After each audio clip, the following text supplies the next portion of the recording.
Perché un chilo di zenzero equivale a 2 pecore, uno di chiodi di garofano a una mucca, con mezzo chilo di pepe si può tenere un maiale intero. Il trattato con l'imperatore bizantino ha aperto a Pisa il grande mercato delle merci provenienti dal favoloso Oriente, da Samarcanda e dal mitico Qatar. L'apertura di quel mercato, fino a quel momento riservato ai veneziani, ha segnato l'avvio del rapido sviluppo di Pisa, basato sulla ricchezza prodotta dal commercio delle spezie e della seta. La via della seta è un percorso lungo e tortuoso. Partendo dalla Cina e dalla sua capitale Shanghai, la strada si inoltra nell'Asia centrale. Le montagne e le innumerevoli barriere poste dalla natura costringono la carovana a compiere numerose e lunghe deviazioni. Il clima molto rigido d'inverno e torrido d'estate mette a dura prova gli uomini e gli animali che devono affrontare gli aspri passi del Pamir per scendere lungo le valli del Pakistan e dell'Afghanistan. Le carovane sono in continuo pericolo, poiché sono esposte agli attacchi dei predoni, e quando una carovana si avvicina a una città è festa grande. I cammelli, il loro incedere placido e dignitoso, ciascuno col consueto carico si avvicinò, allungando le braccia verso di me. Carezzai i suoi lunghi capelli sciolti come se li percepissi a uno ad uno. Il suo viso sembrava forgiato in una magnifica fusione tra la luna e il sole. Sentivo 1000 fitte che mi percorrevano il corpo come aghi, procurandomi una sensazione sconosciuta. Gantine e Iorgia si amarono di un amore potente e istantaneo, selvaggio come la foresta. Accettò di sposarlo, anche se a una vati era concesso di vivere a fianco di un uomo soltanto se rinunciava all'immortalità. L'amore per Gantine valeva di più della vita eterna. Fece il rito segreto di rinuncia all'immortalità, si sposarono e vissero gioendo delle piccole cose che rendono felice la vita degli uomini. Poi è nato Yanne. Nelle sue vene circola sangue di Iana e come la mamma sa ascoltare e sa ove su entri la voce del vento. Una sera d'estate, durante una festa dedicata alla luna, le Iana, tornate dei loro gioielli, scesero dai monti per ballare il ballo tondo con gli uomini. Quel ballo sacro si svolgeva una volta all'anno e vi partecipavano tutte le Iana, anche quelle che avevano scelto di condividere la sorte degli umani. Si ballava la notte intera al suono delle launeddas e solo in quella notte era consentito agli uomini di toccare le fate. Tutti sapevano che potevano toccare soltanto le loro mani e nessuno aveva mai osato sfiorare altre parti del loro corpo. Fu allora, quando già le stelle cominciavano a scendere dolcemente nella volta del cielo, che un uomo cercò di toccare intenzionalmente il seno di una Iana. «Dobbiamo andare, il nostro tempo è terminato», ordinò imperiosa la Iana maestra. piansero a lungo Gheorghe e l'Adriana, che avevano scelto di vivere la loro vita terrena a fianco di un uomo. Ma la maestra fu inflessibile. Anche se avete rinunciato all'immortalità, siete sempre delle Diane e anche voi dovete venire via. Così tutte le vati si addormentarono ed allora scomparvero, portandosi dietro i loro segreti.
I Templari si riuniscono nella sala capitolare. I monaci col mantello della Croce Rossa hanno preso posto a seconda della categoria a cui appartengono. Il maestro dei Templari si alza e con le mani distese verso i presenti dà inizio alla cerimonia dell'ordinamento del nuovo monaco cavaliere.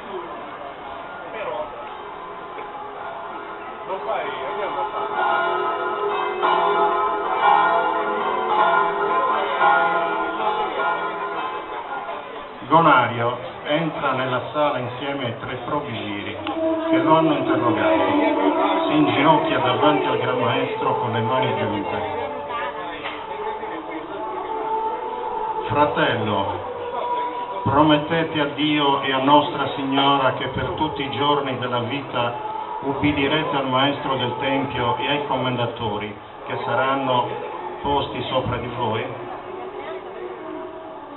Promettete a Dio e alla Signora Santa Maria che per tutti i giorni della vita vivrete castamente nel corpo, che vivrete poveramente senza possedere nulla in proprio, che manterrete le buone usanze e i buoni costumi della nostra casa, che aiuterete a conquistare con la forza e con le capacità che Dio vi ha donato la santa terra di Gerusalemme?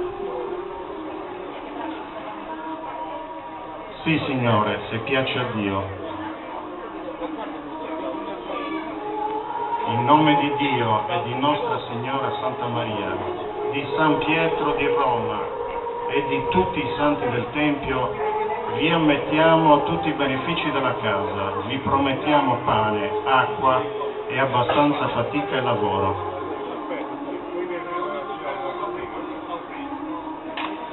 Gonario si alza in piedi.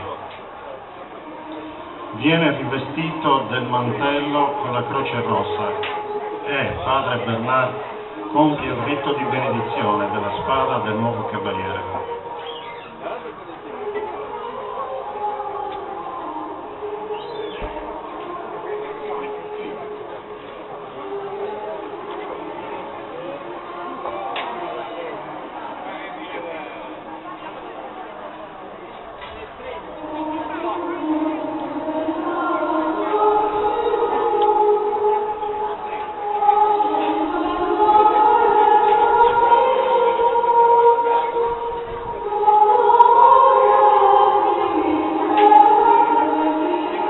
Ricevi questa spada nel nome del Padre, del Figlio e dello Spirito Santo e utilizzala per la difesa di te stesso e della Santa Chiesa. Amen.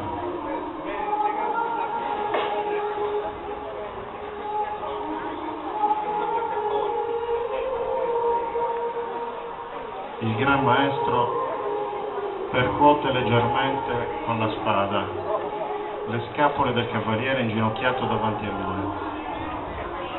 Sii cavaliere valoroso, fedele e devoto a Dio. Nella sala del capitolo si alza il grido dei Templari. Non nobis, Domine, non nobis, sed nomini tuo da gloriam.